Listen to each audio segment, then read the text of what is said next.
महामंत्र नवकार ध्वनि से हो, महामंत्र नवकार ध्वनि से हो नित जहाँ सवेरा, ऐसा घर हो मेरा, ओ ऐसा मंदिर मेरा। भक्ति भजन की धूप ने जिसको, भक्ति भजन की धूप ने जिसको चारों ओर है घेरा, ऐसा घर हो मेरा, ओ ऐसा मंदिर मेरा, ऐसा घर हो मेरा, ओ ऐसा मंदिर मेरा।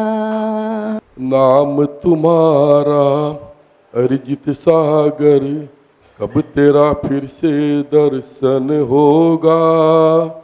तेरी वाणी इतनी सुंदर, तू कितना सुंदर होगा, तू कितना सुंदर होगा। नाम तुम्हारा अरिजित सागर, कब तेरा फिर से दर्शन होगा। तेरी वाणी इतनी सुंदर, तू कितना सुंदर होगा, तू कितना सुंदर होगा। गुरुदेव के चरणों में बारंबार नमस्ते करते हुए निवेदन करूंगा, गुरुदेव इस प्रवास की सुबहकालीन वेला की आपकी अंतिम देशना होगी शायद, तो अपने धर्मोपदेश दे के धर्म लाभ दे। नमस्ते गुरुदेव, नमस्ते गुरुदेव। ओम नमः सिद्धेभ्यः।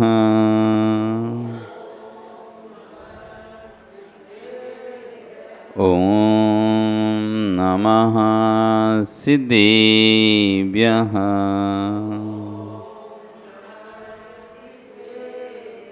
ओम नमः सिद्धेभ्यः। तिर्यणि खग्गिणाय रुत्तारी मोहि सिर सिरणी विहो।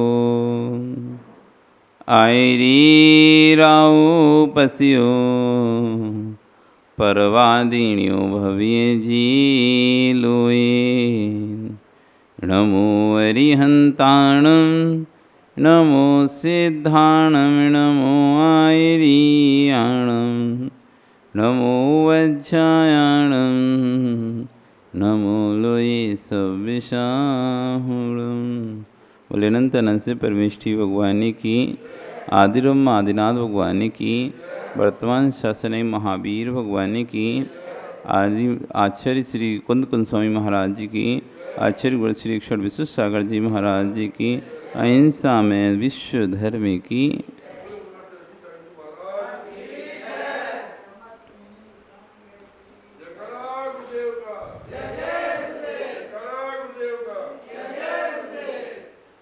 बंधु, वर्तमान शासन नहीं, वर्धमान स्वामी के शासन में तीर्थंकर प्रभु की चरण निश्रा में बैठकर हम सभी यहाँ जिन देशना का श्रवण कर रहे हैं। आचार्य कुंद कुंदेव स्वामी महाराज ग्रंथ राजरेण सारची में श्रवण श्रावक उभय धर्मों का व्याख्यान कर रहे हैं। वो कल यहाँ पर बता रहे थे अशुभ भाव रूप परिणाम कौन कौन से हैं। आज उसी पर आचार्य विश्व साजी महाराज अपनी देशना को देते कह रहे हैं कि अंतरंग में विशुद्धि का जब जागरण होता है तब तत्व सुनने के भाव प्रकट होते हैं। हर व्यक्ति को जिनवाणी नहीं रुचती, जैसे कहते ना स्वान को घी नहीं पुछता। स्वान को आप घी पिला दोगे उल्टी कर देगा, तो जैसे स्वान को घी नहीं पचता वैसे हर व्यक्ति को जिनवाणी नहीं पचते। जिनवाणी सुनने के परिणाम उसी के होंगे जिसके अंदर अंतरंग में विशुद्धि भाव होगा। जब विशुद्धि भाव का जान होता है तब तत्व सुनने के भाव प्रकट होते हैं। और बिल्ले लोग हैं जो तत्व को सुनते हैं। बिरलई जानो तच्चम बिरलई मानव तच्चम। बिरले लोग हैं जो तत्व को सुनने के भाव रखते हैं, और उससे भी कई बिरले लोग हैं, कई गुने कम लोग हैं जो तत्व को जानने का भाव रखते हैं। बिरला जानो तत्वम, बिरला मानव चित्तम। बिरले लोग हैं जो तत्व को मानते हैं। जैसे हमने कहा कि भाई ये बात गलत है, आगम में इस तरह का नहीं है, आचार्यों ने भगवान की वाणी इस तरह से है, ये पहले तो सुनने वाले लोग कम हैं, सुनने नहीं चाहता व्यक्ति, और सुन ले तो मानना नहीं चाहता। पहली बात तो सुनने ही नहीं चाहता, धर्म के तत्व की चर्चाओं में उसको मन ही लगता, नींद आ जाती है, अथवा बोर होने लगता है, हाथ पैर दर्द करने लगते हैं, काम आ जाता है, फोन आ जाता है और उठकर चला जाता है। तो बिरले लोग हैं जो तत्व को सुन पाए, और उससे भी बिरले लोग हैं जो तत्व को मान पाए। मानना, हाँ ठीक है, बात आप सही कह रहे हो, ये इतना भी मानना बहुत बिरले लोग हैं। तो बिल्ला जानव चच्चम, बिल्ले लोग तत्व को जानते हैं, और उन बिल्लई मानव चच्चम, और बिल्ले लोग तत्व को मानते हैं, और बिल्लई धारव चच्चम, और उससे भी कई गुने जीव हैं जो तत्व को धारण करते हैं। कल्याण की बात, संयम की बात बिल्ले लोगों को समझ में आती है सुनने की, फिर मान लेते हैं हाँ ये बात तो सही है सुमेर जी, कल्याण तो मुनि बनने के बाद ही होगा, कल्याण तो गृहस्थी को त्याग करने के बाद ही हुआ। ये सुना और मान भी लिया, हाँ बात तो सही कह रहे हैं, लेकिन धारण नहीं कर पा रहे। जान रहे हैं, मान रहे हैं, जान रहे हैं, मान रहे हैं, लेकिन फिर भी चल नहीं पा रहे हैं। जानना भिन्न विषय, मानना भी भिन्न विषय। आप जानते हो रात्रि में भोजन नहीं करना चाहिए, मानते भी हो रात्रि भोजन करने से बहुत पाप लगता है, लेकिन फिर भी छोड़ नहीं पाते। जितेश, रात्रि भोजन करना अच्छा है क्या? नहीं है ना? ये मानते हो क्या? पक्का? फिर छोड़ते हो क्या? जान रहे हो, मान भी रहे हो, ऐसा नहीं मान रहे। कोई पूछे कि बताओ जितेश रात में भोजन करना चाहिए, तुम क्या बोलोगे? क्यों? वो पूछे क्यों नहीं करना चाहिए, तुमसे कोई पूछे कि रात में भोजन करना चाहिए, तुम क्या बोलोगे? नहीं करना चाहिए ना, ये तब तो तुमको जानते हो। कोई पूछे क्यों नहीं करना चाहिए, उसका रीजन क्या है, क्यों नहीं करना चाहिए? जीवों की उत्पत्ति अधिक हो जाती है रात में, सूक्ष्म जीव हैं, कीड़े अपन देखते हैं लाइट के चारों तरफ होते हैं, बड़े बड़े तो दिख जाते हैं, छोटे छोटे नहीं दिखते। बहुत ज़्यादा आंखें गड़ा के देखो तब छोटे छोटे कीड़े हमको दिखते हैं, तो हमारे भोजन में गिरते रहेंगे तो हमें पता भी नहीं चलेगा। खाना जब भी बनेगा रात में तो लाइट जला के ही बनेगा, अंधेरे में तो बनेगा नहीं।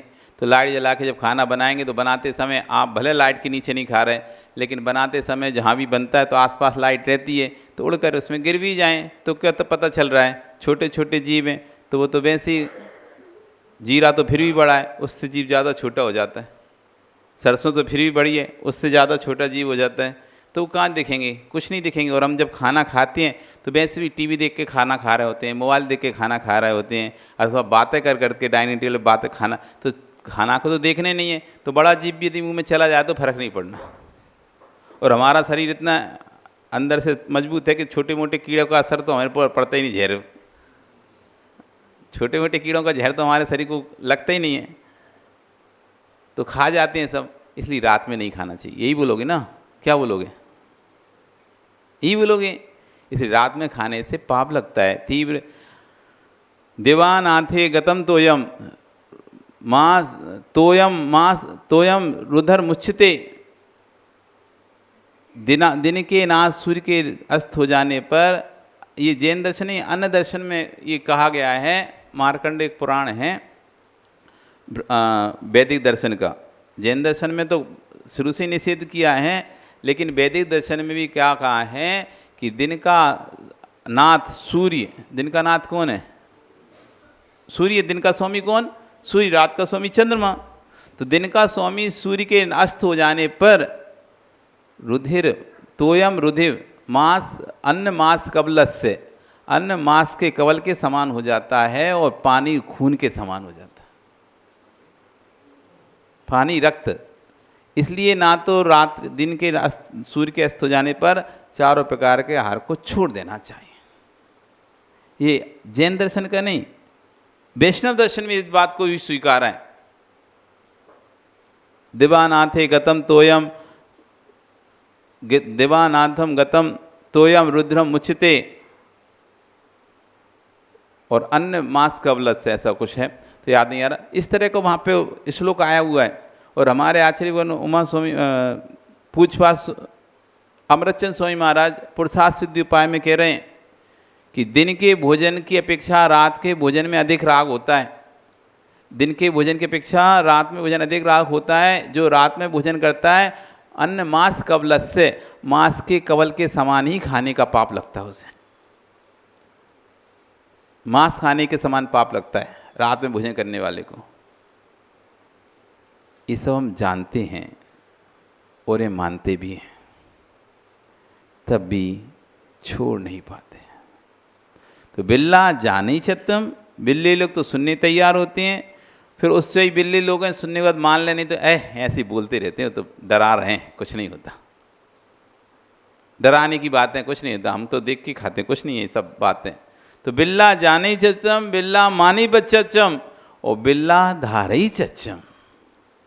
और उसमें भी बहुत बिल्ले जीव हैं जो तत्व को धारण कर पाते हैं। सुमेर जी, कल्याण कैसे होगा? जानते हो ये बात को? कल्याण कैसे होगी बात को जानते हो?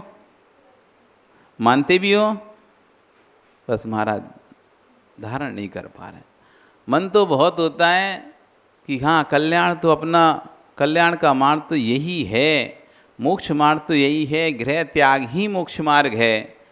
जान भी रहे हैं, मान भी रहे हैं, लेकिन हिम्मत नहीं कर पा रहे। बिल्ला धारे चच्चा। तो यह कह रहे हैं कि अंदर की मलिनता का जब उपशमन होता है तब जिनवाणी सुनने के परिणाम होते हैं। संसार का अंत होना जिसका निश्चित हो जाता है उसको जिनवाणी सुनने के परिणाम होते हैं, और जिसका संसार की संतति वृद्धिमान है उस जीव को भगवान की वाणी सुनने के भी परिणाम नहीं होते हैं। ये कारण से कार्य का बोध होता है। साधना साध विज्ञानम मनमानम, साधन से साध का ज्ञान कर लिया था, अनुमान नाम का ज्ञान होता है कि धुआं को देखकर ये पता कर लिया कि आग लगी हुई है। बादलों को देखकर समझ में आ गया कि पानी गिरेगा कि नहीं गिरेगा। ठंडी हवा से समझ में आ जाता है कहीं पानी गिर चुका है। गर्म हवा से समझ में आता है कि तीक्ष्ण गर्मी लू चल रही है। तो साधन से साधक का ज्ञान होता है। ऐसे ही कह रहे हैं कि जिसके परिणाम में निर्मलता बढ़ रही है, सरलता बढ़ रही है, तो समझ लो उसका संसार अंत के निकट आ रहा है। और जिसके परिणाम में कलुषता बढ़ रही है, कसाय बढ़ रही है, छल कपट मायाचारी बढ़ रहा है, अभी इसका संसार बहुत दीर्घ है। अपने परिणाम अपनी स्वयं देखो कि मेरे भावों में सरलता बढ़ रही है कि कुटिलता बढ़ रही है। कोई दूसरा नहीं पकड़ पाएगा आपके परिणाम, क्योंकि आप दूसरे के सामने तो अच्छे से रहते हो, सबके सामने अच्छे से रहते हो, तो कौन कैसे पकड़ पाएगा? तो दूसरा जिन उन परिणामों को पकड़ ही नहीं सकता, वो तो तुम्हें स्वयं को पता चलेगा। क्योंकि हम घर के लोगों के सामने, बाहर मित्रों के सामने कुछ अलग रहते हैं, समाज के सामने कुछ अलग रहते हैं, माता पिता के सामने कुछ अलग रहते हैं, घर में कुछ अलग रहते हैं, पत्नी के सामने आप अलग रहते हो, बच्चों के सामने अलग रहते हो, और स्वयं में आप अलग होते हो। कितने सारे रूप हैं आपके, कितने रूप हैं। एक ही बात को सबसे अलग अलग परिणामों के साथ कहते हो, अलग अलग उद्देश्य कहते हो। किसको एक पूरी बात है ना, उसको भी आप हर व्यक्ति को पूरा नहीं बताते। आदि इसको बताओगे, थोड़े उससे थोड़ी सी आगे जाके और खास होगा, थोड़ी और उसको आगे बता दोगे, फिर कोई और ज़्यादा खास होगा, थोड़ी और बता दोगे ज़्यादा बात, कोई और ज़्यादा खास होगा उसको थोड़ी और ज़्यादा बता दोगे, लेकिन फिर भी पूरी बात आप किसी को नहीं बताओगे, वो मन में ही रखोगे। कैटेगरीज हैं आपकी कि मित्र को हमें कहाँ तक की बात बतानी है, कैटेगरी से पिताजी को अपनी कहाँ तक की बात बतानी है, कैटेगरी है कि पत्नी या पति को कहाँ तक बात बतानी है, उसके बाद बाकी के अंदर रह जाती है। बहुत रूप है। तो यहाँ पर और उनको पढ़ने वाले सिर्फ आप ही हो, कोई दूसरा उसको पढ़ने वाला नहीं है। तो हमें हमारे परिणामों में यदि निर्मलता बढ़ रही है, हमें स्वयं महसूस होता है कि हम पहले तो कितना गुस्सा करते थे, अब आजकल हमने गुस्सा करना बंद कर दिया। अब हम गुस्सा नहीं करते, गुस्सा आता भी है तो थोड़ी देर में हम अपने आप को शांत कर लेते हैं, ये स्वयं को पता चलता ही नहीं चलता। पहले तो हम बिल्कुल गुस्सा नहीं करते, अब देखो जब से हम इधर आए तब से बहुत चिड़चिड़ी हो गए, बहुत गुस्सा अब चालू हो गया, बहुत क्रोध करने लगे हैं, बहुत छल कपट करने लगे। ये हमें समझ में आता ही नहीं आता स्वयं की। यदि गुस्सा बढ़ रहा है, क्रोध बढ़ रहा है, छल कपट बढ़ रहा है हमारा, तो नियम से भी संसार हमारा बहुत दीर्घ, बहुत लंबा है। और यदि हमारा गुस्सा कम हो रहा है, छल कपट कम हो रहा है, मायाचारी कसाएँ कम हो रही हैं, धीरे धीरे अपन को लग रहा है कि हाँ अब तो हम पहले की अपेक्षा से बहुत शांत हो गए हैं। पहले तो हम परिणाम होते थे, जरा से में चोरी के परिणाम हो जाते थे, अपन रख लो चीज़ चुपचाप से, कोई को नहीं देंगे। और अब होता है नहीं नहीं क्या करना, अपन रख के अपने घर में तो पहले इतना सारा बहुत सारा है, इसको ले जाके क्या करेंगे, नहीं भैया हमें नहीं चाहिए, तुम रख लो। परिणाम अपने देखो, फ्री में पुस्तक मिल रही है, लाओ मुझे दो मुझे दो, मुझे सब हमको दे दो दे दो दे दो, और ले जाके पटक जाना है घर में। और ये कह रहा है नहीं नहीं आप ठीक है बहुत तो हैं, क्या करेंगे और का, पहले वो ही तो पढ़ लें, भी तो पढ़ नहीं पा रहे, जो रखी है उनका ही तो उपयोग नहीं कर पा रहे, कहाँ से करेंगे। अभी यहाँ एक एक साड़ी बांटना चालू करें फ्री में, प्रमोद जी कौन कौन लेगा आप में बताओ तो, सब लोगे ना। और यदि वही कहते हैं 1,000 रुपये देना है तो कौन कौन लेगा, फिर कोई नहीं लेगा। अरे हमारे घर में तो रखी, हम क्या करेंगे, हमारे घर में तो साड़ियाँ रखी हैं, पैसा तो तब देंगे जब हमको ज़रूरत हो, हमें तो ज़रूरत है ही नहीं है, साड़ियों की हमें ज़रूरत ही नहीं है, क्यों लेंगे हम साड़ी। पैसा फ्री में दे रहे हो तो बात अलग है, फ्री में कोई चीज़ दे तो ज़रूरत नहीं भी है तो ले लोगे, और वही चीज़ पैसे में रख दें, अब क्या करेंगे। अभी तो विधान में एक एक साड़ी दी थी, खरीदी थी, भी तो रखी, वही तो उपयोग नहीं हो पाई, एक ही बार पहनी है, उसको उपयोग करेंगे। अब नहीं चाहिए हमें।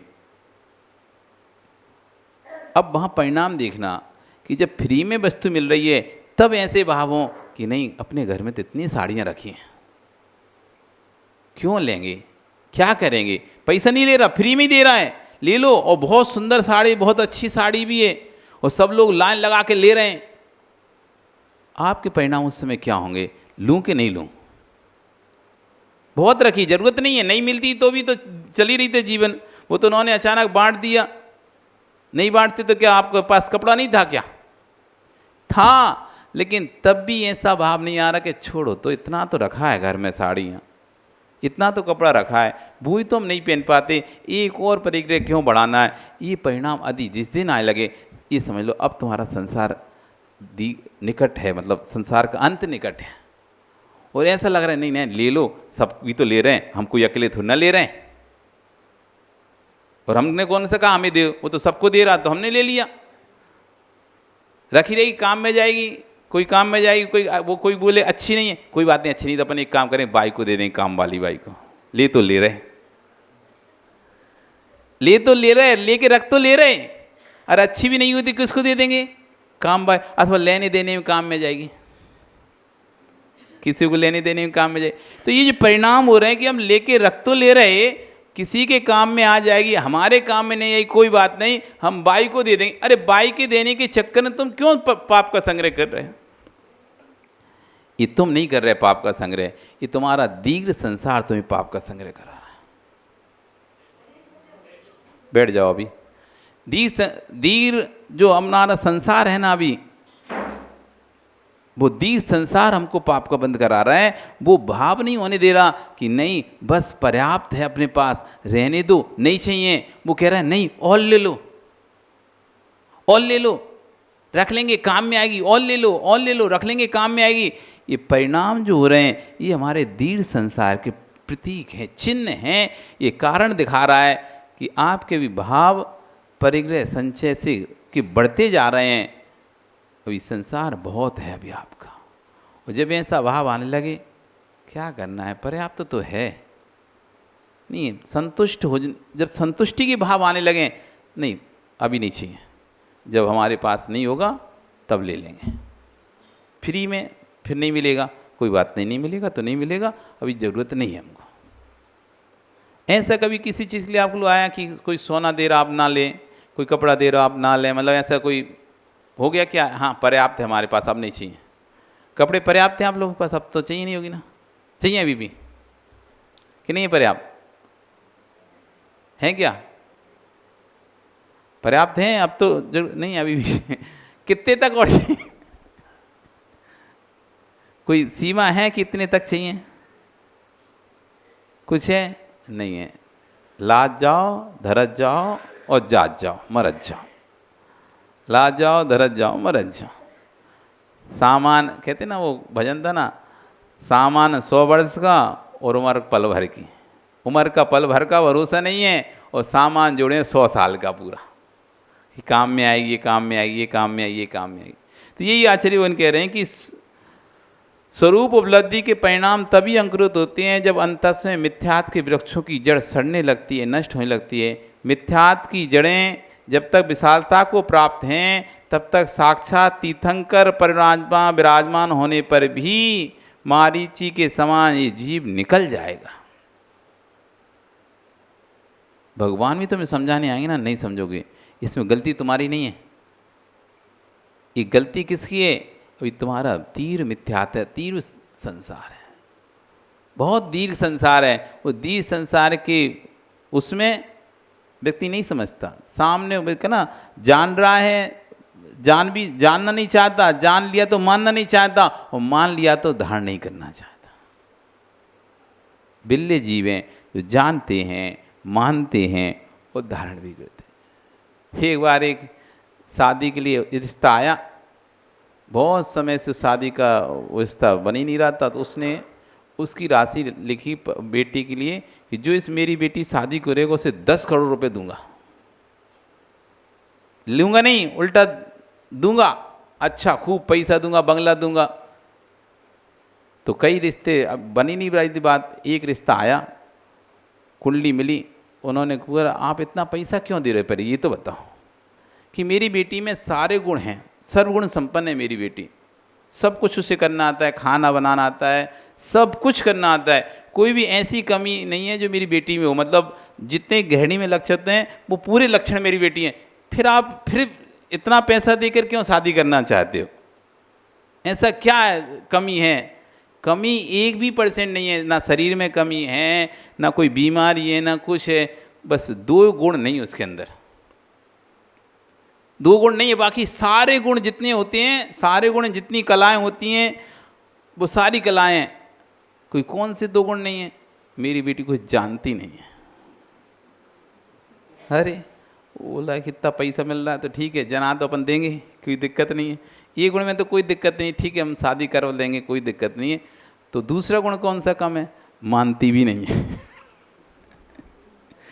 मेरी बेटी को जानती नहीं है, और दूसरा गुण क्या कम है? वो किसी की मानती भी नहीं है। और उसने कहा दद्दा हाथ जोड़े, हम तो वापस जाते हैं। नहीं जने वाले को तो जना दें, लेकिन जो मानते ही नहीं उसे कैसे मनाएं फिर हम?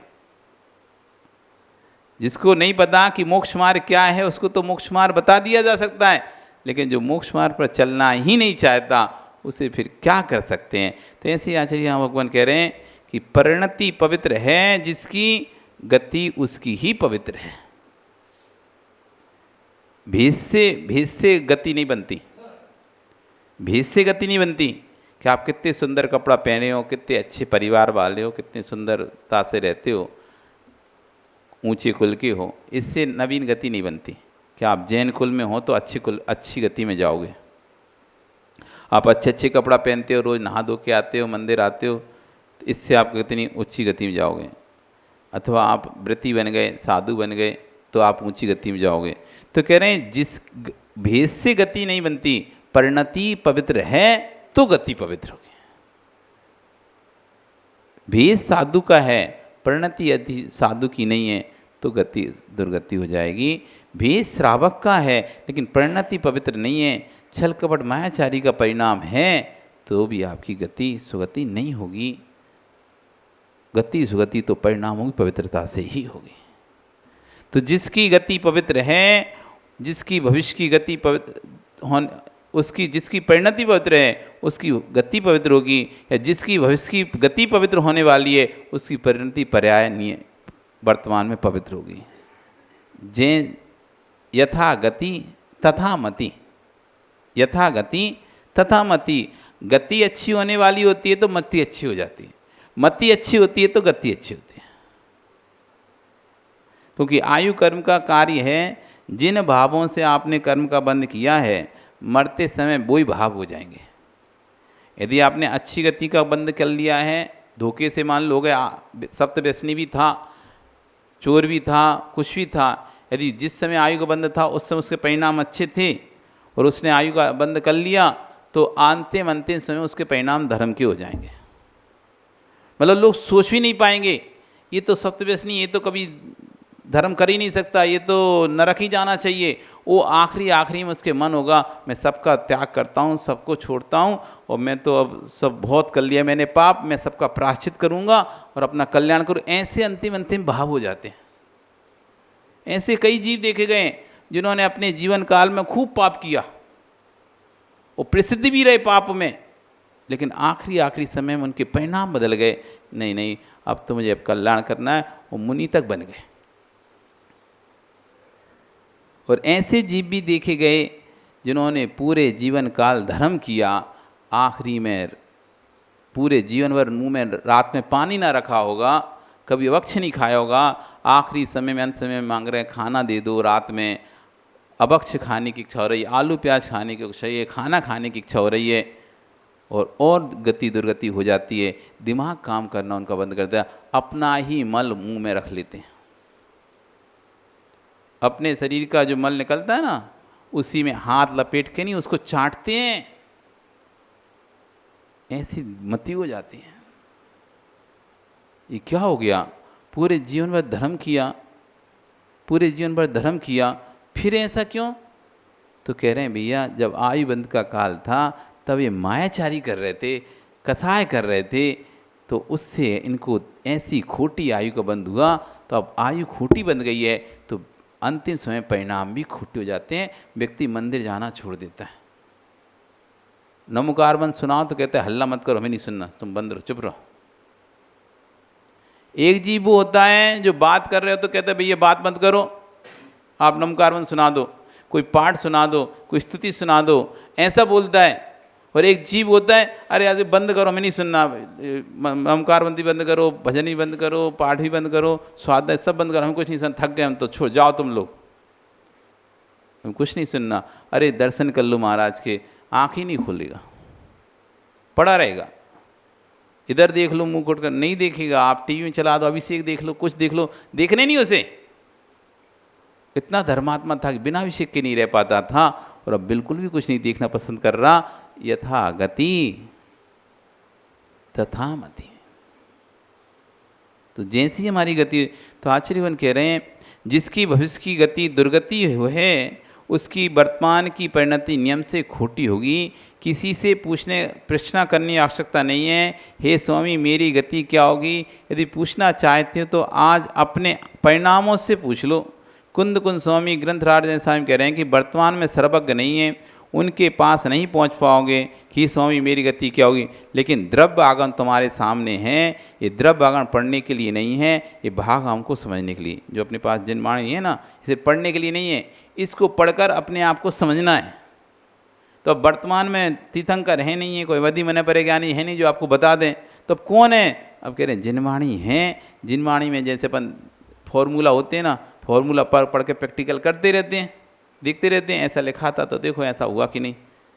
तो ऐसी जिनवाणी को पढ़ो और उससे परिणाम समझ लो कि ऐसा लिखा कि जिनवाणी इस तरह के परिणाम होते हैं तो हमारी ऐसी दुर्गति होती है। आर्त ध्यान वाले परिणाम हो रहे कि रोध ध्यान वाले परिणाम हो रहे, कैसे परिणाम हो रहे? अशुभ लिस्य वाले, बताया था कि अशुभ लिस्य वाले परिणाम हो रहे हैं क्या? आपके क्रोध आदि के परिणाम हो रहे हैं क्या?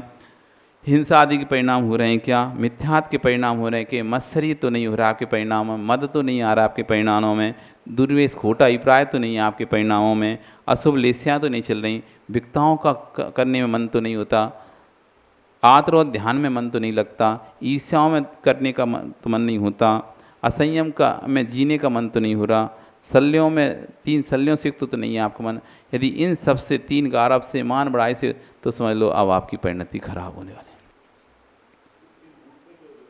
3 मूर्ता मतलब होता है मूर्खता, मूर्ता मतलब होता है मूर्खता, मूर्खता है ना।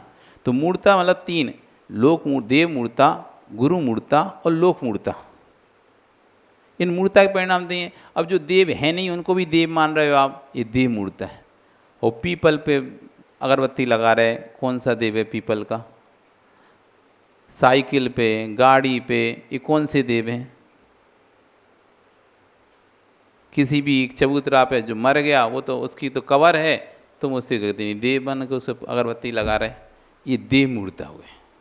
देव का स्वरूप ना समझ के जो देव नहीं है उनको देव मानना, जो जिसका जैसा स्वरूप नहीं है उसका वैसा स्वरूप तैयार करना, वे देव मूर्ता। एक पत्थर रख लिया और पोत लिया, ये भगवान आज से ना कोई आकार ना कोई प्रकार, कहाँ से उठाया कहीं से उठाया और पोत दिया, बस एक नीला रंग, पीला रंग, ऑरेंज कलर का रंग पोत दिया, केसरिया भगवा रंग पोत दिया, अब पूछते रहो उसे। ये देव मूर्ता है। गुरु मूर्ता कोई भी लोटा सोटा धारी, चाहे वे चिलम लगा रहे हों, चाहे सट्टा लगा रहे हों, चाहे अफीम गांजा पी रहे हों, ये सब उनको जब वो आए, अरे रे गुरु महाराज, गुरु महाराज, तपस्वी महाराज, गुरु महाराज, ये आपकी गुरु मूर्ता है। मतलब गुरु का स्वरूप ना समझ के यदबा तदबा जो भी तुम्हें मिल गया उसे गुरु समझ के उसको वस्तुएं देना, दान देना, वस्त्र देना, सम्मान देना, भोजन पानी देना, ये आपकी गुरु मूर्ता है। सामान्य व्यक्ति समझ के देती हो तो बात अलग है, लेकिन तुम गुरु समझ के अरे ये तो बहुत माने गुरु हैं, उनके पैर पड़ रहे हो, गुरु महाराज आशीर्वाद दो, गुरु महाराज। अब बे लगा रहे हैं चिलम, मस्त पड़े हैं, तुम गुरु महाराज चढ़े जा रहे हो चरणों में, या घोरी बाबा, ये बाबा, वो बाबा, और तुम गुरु महाराज करके पड़े जाए, तो कह रहे हैं गुरु मूर्ता है।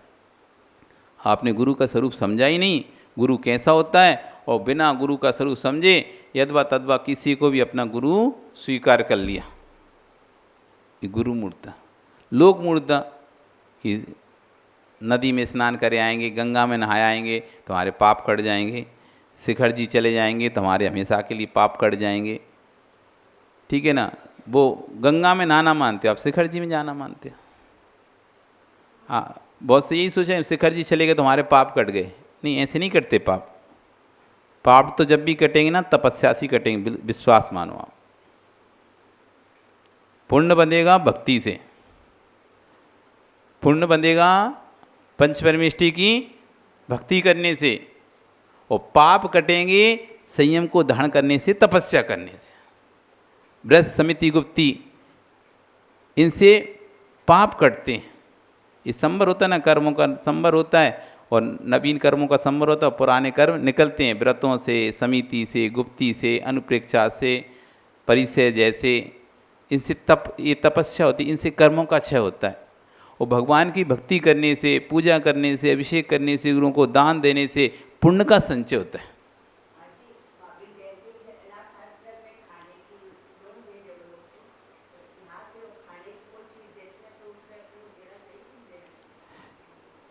अनाथ आश्रम आदि में खुद जाके खिला दो जो खिलाना है बना के। कभी भी कोई किसी भी, चाहे भिखारी हो चाहे कहीं भी हो, पैसे मत दो, अथवा किसी को बोल के बताओ इसको खिलाओ, क्योंकि आपने यदि बोल दिया इसको खिला देना, हम पैसे दे देंगे, जो ये खाया आप खिला देना, अब उसने कुछ भी अवक्ष खाया तो भी उसके पैसे आपको देने पड़े। एक बार एक व्यक्ति आचार्य के पास रोते हुए आया था, तो उसने प्रायश्चित मांगा। वो ऐसी रोड से जा रहा था तो भिखारी बैठे हुए थे, सब मांग रहे थे, उसको थोड़ा दया आई, प्रवचन वचन सुन के गया होगा तो दया आई, तो उसने पास में एक होटल थी तो वहाँ उसने बोल दिया कि इनको जो खाना है खिला देना। तो वो तो बोल के चला गया, बिल हमारे पास भेज देना। अब वो खा गए, खाने के बाद जब उसके पास बिल आया तो वो बिल देखा तो उसका तो दिमाग खराब हो गया। बात ये नहीं थी कि बिल बहुत महंगा था, पैसे अधिक थे, बात ये थी कि उन्होंने अंडा खाया, मछली खाई, मांस खाया, उसका बिल अब उसको पेमेंट करना पड़ रहा है। वो तो सोचा था दाल चावल खाएंगे, दाल चावल रोटी सब्जी खाएंगे, ऐसा बोल के चला गया था। अब उससे क्या पता कि नहीं तो दाल चावल खानी नहीं है, नहीं तो अंडा मांस मछली खाना है। अब बोल के गया तो उसको तो पेमेंट करना पड़ेगा। अब पेमेंट किया किसका? इसका करना पड़ा। तो ऐसे ही कभी किसी को भी आपको दया आए तो विवेक पूर्वक दया करना, स्वयं अपने घर से भोजन बना के उनको खिला देना, वो बढ़िया। 4 रोटी खाएगा, हम 4 रोटी एक्स्ट्रा बना ले रहे घर पे, उसको 4 रोटी खिला दो। भूखी तो है तुम्हें, मांग किसके लिए ला रहा है? मांग किसके लिए रहा है? पेट के लिए तो मांग रहा है। भूखा हूँ 2 दिन से, खाया नहीं कुछ भी मैंने, मेरे बच्चे भूखे हैं, मेरा परिवार भूखा है, यही तो बोलता है। और क्या बोलते हैं भिखारी? मेरी बेटी बीमार है, मेरा बेटा बीमार है, चलो अच्छा कहाँ है, हम उनकी इलाज करा दे रहे।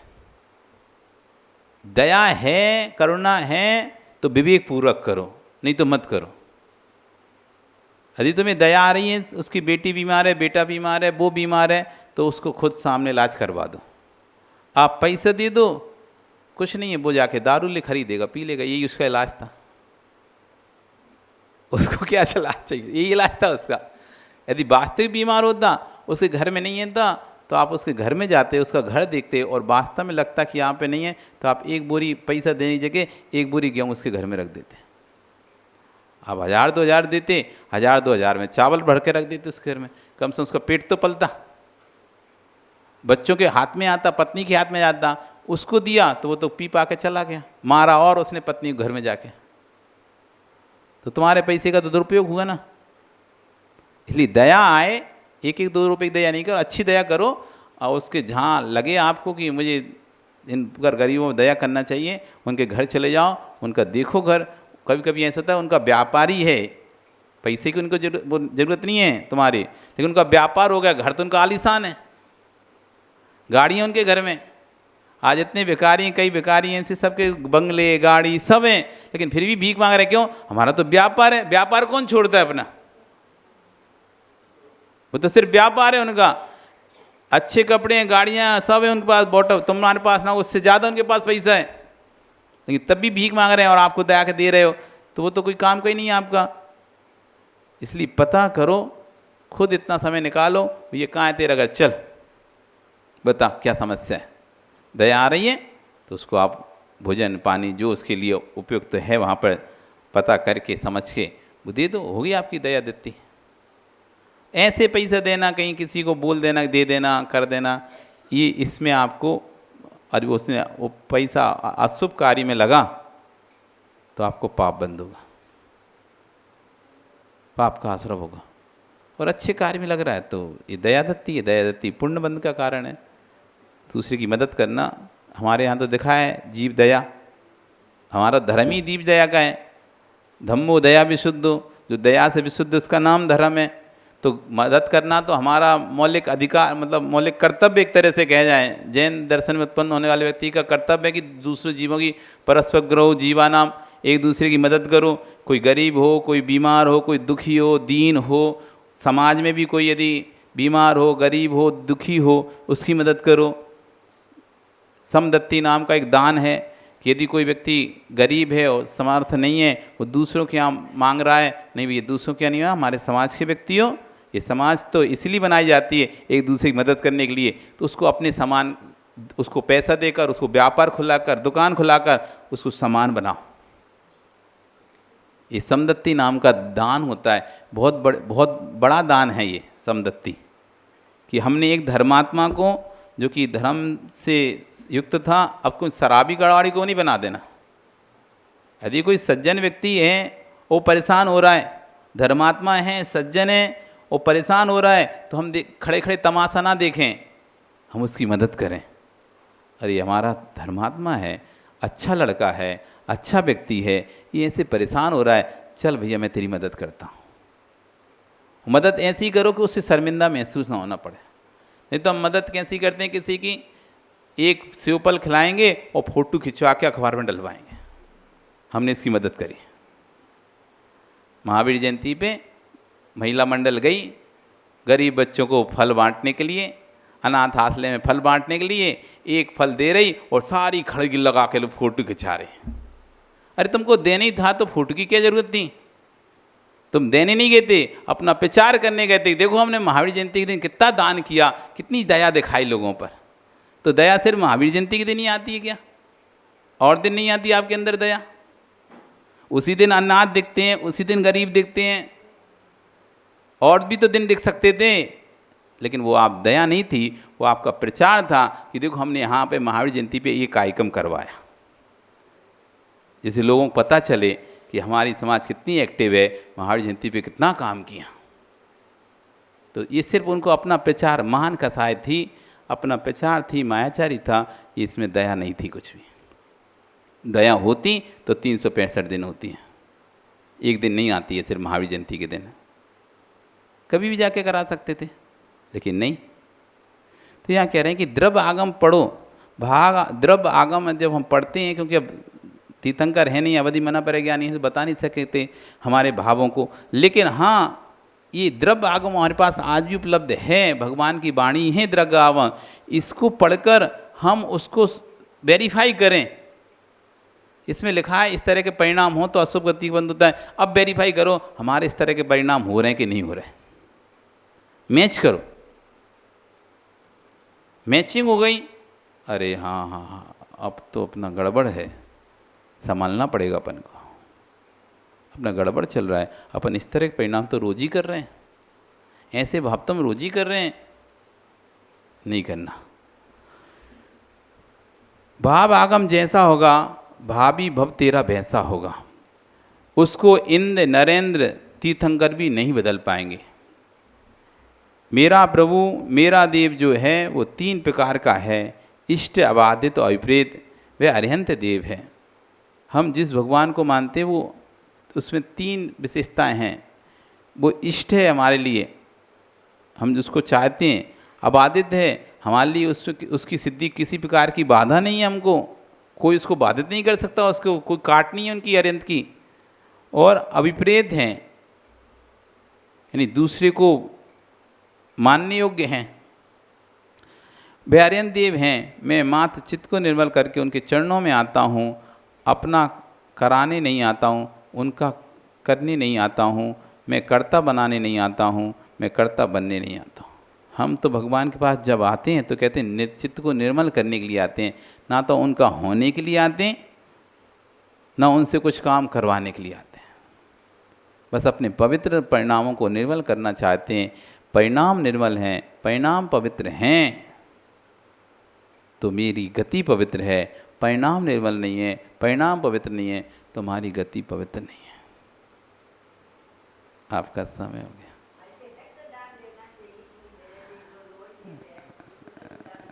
देखो दान तो रक्तदान की जहाँ चर्चा है तो हमारे आगम में मांस का दान स्वीकार नहीं किया गया है। हमारे आगम में निरामिष और प्रासुक वस्तु को ही दान में डाला गया है। किसको डाला गया है? निरामिष और प्रासुक। जो निरामिष मतलब मांस से रहित हो और प्रासुक हो, अभक्ष ना हो, ऐसी वस्तु ही दान संज्ञा है। औषध शास्त्र अवय आहार, तो औषध भी वही दान में दान कहलाएगी जो मांस से युक्त ना हो और प्रासुक हो और अभक्ष से युक्त ना हो। अब कोई कह दे कि औषधि तो लेकिन शहद के साथ देना पड़ेगा, तो आप शहद के साथ कोई औषधि दे दोगे तो आपको औषध दान नहीं कहलाएगा, क्योंकि शहद अभक्ष हो गया, सामिस हो गया। अब आप कहो हमने तो औषध दान दिया है, तो आपका औषध दान नहीं है। और दान वही है जो निरामिष हो, प्रासुक हो और भक्ष हो। इसलिए बौद्ध और महावीर की परंपरा में, दोनों परंपराओं में भिक्षा की वृत्ति थी। ठीक है, तो भगवान महावीर स्वामी की परंपरा को में जो श्रावक देता है वो लेते हैं, बौद्ध परंपरा में जो उनका वो श्रावक भिक्षु देता है वो लेते हैं। अंतर कहाँ पे? भगवान महावीर स्वामी ने कहा श्रावक दे आपको लेना है, आपको मांगना नहीं है। बौद्ध ने भी कहा जो श्रावक दे आपको लेना है, मांगना नहीं है। पर भगवान महावीर स्वामी ने कहा पर ध्यान रखना, जो श्रावक दे वो प्रासुक होना चाहिए, निरामिष होना चाहिए और भक्ष होना चाहिए। ऐसा नहीं कुछ भी दे दो तुम कुछ भी ले लो। और बौद्ध ने ये कथन ही नहीं किया, तो मछली डाली उनके पात्र में तो मछली खा गए, अभक्ष डाला उनके पात्र में अभक्ष खा गए, जो उनके पात्र में आ गए वो सब खा गए। क्यों? मांगना नहीं है। बौद्ध ने भी समझाया मांगना नहीं है, महावीर ने भी समझाया मांगना नहीं है, जो मिल जाए वो खा लेना। लेकिन महावीर ने साथ में ये भी बता दिया था जो मिल जाए वो नहीं खा लेना, नहीं तो कोई तुम्हारी अंजलि में आलू डाल दे तुम आलू खा जाओ। हमने थोड़ी नहीं मांगा है कोई मांस का टुकड़ा डाले मांस खा जाओ, नहीं। प्रासुक होना चाहिए, भक्ष होना चाहिए और निरामिष होना चाहिए, वही चीज तुमको भोजन करना, नहीं तो अंजलि छोड़ के आ जाना। इसलिए हमारे आगम में मांस को कोई दान की संज्ञा नहीं दी गई है। और रक्त भी मासी का भेद है, मांस भी मासी का भेद है, अंग दान भी मांस का ही भेद है। अब ये सामाजिक व्यवस्थाएं हैं, सामाजिक व्यवस्था और धर्म व्यवस्था में अंतर है। सामाजिक व्यवस्था और धर्म व्यवस्था में अंतर है, इसलिए सामाजिक व्यवस्था को आप दान में नहीं डाल सकते। आप उसे जो कहना कहो, लेकिन उसे ये नहीं कहो हमने दान दिया, वो दान नहीं है, दान नहीं है। आप उसे ये मान के मत चले मैंने दान दिया, अबे दान दिया किसी को। आपने समाज व्यवस्था की है, आपकी समाज व्यवस्था में आप जो भी करो करते रहो, लेकिन उसको दान संज्ञा कभी भी आगम में नहीं दी जाएगी। जो कर्म का बंध है वो अपनी जगह होगा। अरे वो तो पूरा मासी सेवन है। वो तो आप बहुत अच्छा प्रश्न किया कि हाथ उंगली कट जाती, खाना बनाते समय सीधा मुंह में रख लेते हैं, वो तो पूरा खून ही पी रहे हैं, वो तो मांसाहारी हो जाएंगे। आपका जो आदि मांस का त्याग आपका है तो आपका टूट गया वो। आप मांसाहारी क्यों? आपने खून पी रहे हो आप सीधा सीधा। तो कभी भी कट जाए ना तो आप उस पर आटा लगा लो, काम करते समय पट्टी बांध लो, लेकिन मुंह में मत रखो। तुरंत में यदि बंद करना है तो फिटकरी लगा लो, तो तुरंत खून बंद हो जाएगा। मिट्टी लगा लो, मुल्तानी हो, ऐसे ही कर लो बस, फिटकरी पे ऐसे ऐसे तो हो जाएगा। जम जाती वहाँ पे खून, वहाँ का जम जाता है। क्या प्रायश्चित लो गुरु के पास आकर बाद में कि हमने खून लेना पड़ा, खून चढ़ा, आपको बोध है मुझको खून चढ़ा है, तो आप बाद में गुरु के आचार्य पास जाकर प्रायश्चित करो उसका। है तब जब होश आएगा तब ले ले प्रायश्चित, पता चल जाए। नहीं पता चलने का काय का प्रायश्चित होगा? उससे पता चले कि मेरा ऑपरेशन हुआ तो खून तो चढ़ ही होगा, तो जब होश आएगा, जब गुरु के पास जाएगा तो प्रायश्चित ले लेगा। पाव रोटी ना, हाँ, तो जो तो अभक्ष हो तो अभक्ष भी आएगा, तो आपको पता ही है, तो फिर उसको क्या पूछना। अभक्ष किसी को दोगे तो अभक्ष ही कहलाएगा, वो तो अभक्ष है वो तो।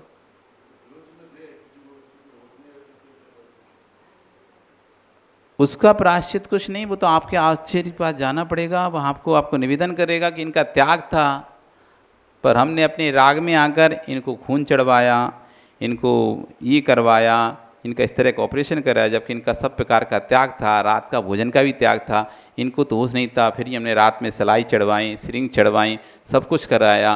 अब इनको होश आ ही नहीं रहा, तो अब हमको आप प्रायश्चित दें कि हमने इनकी संयम को नष्ट किया। तो आप गुरु के पास जाकर प्रायश्चित लेना पड़ेगा कि हमने संयम को नष्ट किया, और जब उसको होश आ जाएगा तो उसको भी लेना पड़ेगा कि हमने स्वयं तो नहीं किया, लेकिन हुआ तो नष्ट ना हुआ, तो नियम तो टूटा ही है, भले अनजाने में टूटा, हमको स्वयं ज्ञात नहीं है, लेकिन टूटा तो है, तो वो हिसाब से उसको प्रायश्चित मिलेगा। इस तरह से प्रायश्चित व्यवस्था होती है कि जब क्रिया हो जाती है तो उसको गुरु के पास जाकर, आचार्य के पास जाकर निवेदन करके उसका प्रायश्चित लेकर शुद्ध होना पड़ता है। बीमारी में हम किसी को जिसका त्याग और उसको सिरिंज और दवाइयाँ चढ़ा देते हैं, तो फिर उसका प्रायश्चित लेना पड़ता है। आपका वो बता दिया ना कि ये दान हमारे में दान संज्ञा को नहीं है, मांस को हम दान संज्ञा नहीं देते हैं। चाहे नेत्र दान हो, चाहे अंग दान हो, चाहे रक्त दान हो, इसको जैन आगम में दान संज्ञा नहीं है। महावीर भगवान ने कभी भी मांस को दान के रूप में नहीं स्वीकार किया है। अब आप सामाजिक व्यवस्था में क्या करते हैं? हम सामाजिक व्यवस्था इतना घुस जाते हैं कि फिर हम धर्म को अलग देखते हैं और सामाजिक व्यवस्थाओं को अलग देखते हैं। तो कर्म अपना हिसाब से आपको बंधेगा, जैसा बंधना है। वो ये नहीं देखेगा आपने किसी भलाई की बुराई की क्या किया है। वो दान आपने मांस का दिया तो उसको उस हिसाब से आपको कर्म का बंध होगा। अब ये बोला ना समाज व्यवस्था है, आपको अब आपको तो कुछ नहीं करो, कोई यदि निकाल के आपके ले जाए तो अब आप क्या करोगे मरने के बाद? आप हाँ तो पहले से तो आप मत दो, हाँ तो पहले से नहीं देना चाहिए ना, पहले से बोलना चाहिए। आपको अपने जीवन में अपनी तरफ से तो कुछ नहीं करना चाहिए, ना नेत्रदान ना अंगदान। फिर आपके मरने के बाद कोई यदि आपको करा तो वो उसकी समस्या है, आपकी नहीं है। आप अपने जीते जी तो ये नहीं दो, फिर परिस्थिति स्थिति क्या बनती है उस हिसाब से निर्णय लेना पड़ता है और उसी हिसाब से फिर चलता है। आज आपका बहुत समय हो गया है, आज अंतिम बेला प्रवचन की। 55 दिन यहाँ पर भगवान की वाणी यहाँ पर खिरी थी।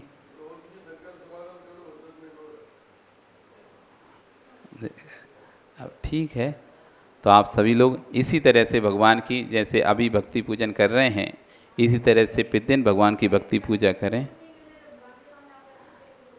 हाँ तो भगवान बोलते हो तो कर लो उनसे। अब भगवान तुम कहोगे, वैसी बात है, एक व्यक्ति का नियम था कि मैं पूछ के करूँगा, जो भी करूँगा पूछ के काम करूँगा, जो भी लूँगा। तो उसको आम खाने थे, वो गया बगीचे में, पर वहाँ कोई वो ही नहीं था बागबान, किससे पूछता मुझे आम खाना है, आम चाहिए? उसने पेड़ से ही पूछ लिया, पेड़ मुझे आम चाहिए, एक आम चाहिए। तो पेड़ क्या बोले, तो उत्तर आया, उसी ने उत्तर दे दिया, एक क्या दो खा लो। ऐसी तुम है कि भगवान के पास गए, भगवान हमसे गलती हो गई, हम क्या करें, हम भगवान अब 2 माला फेर लेंगे। तो तुमने गलती कर ली और तुमने 2 माला फेर ली, तुम्हें अपराधी और तुम्हें जज। भगवान तो बोल नहीं रहे, तुम्हें अपने मन से सोच ली कि अपन 2 माला फेर ले रहे हैं, अपना प्रायश्चित हो जाएगा। तो ये ऐसा कोई प्रायश्चित नहीं होता है, वो गुरु के पास ही जाकर लेना पड़ता है। नहीं तो तुम्हें अपराधी तुम्हें जज, तो दोनों ही हो गए, बस खत्म क्या, ऐसा नहीं। इसलिए जो भी गलतियाँ हों उन गुरु समक्ष आके कहो। और इस तरह अपना यहाँ पर 55 दिन का प्रवास बहुत ही सुंदर तरीके से यहाँ पे आज पूर्ण हुआ। भगवान की वेदी पंचकल्याणक प्रतिष्ठा भी यहाँ पर बहुत आनंद से संपन्न हुई और अच्छे से यहाँ पर हमारा समय भी खूब अच्छे से निकला। आप लोगों ने ही बहुत अच्छे से हमारा ध्यान रखा और ऐसे ही सभी साधुओं का, आने वाले अतिथियों का, सबका ऐसे ही सम्मान करते रहें, ऐसी जिनवाणी सुनते रहें।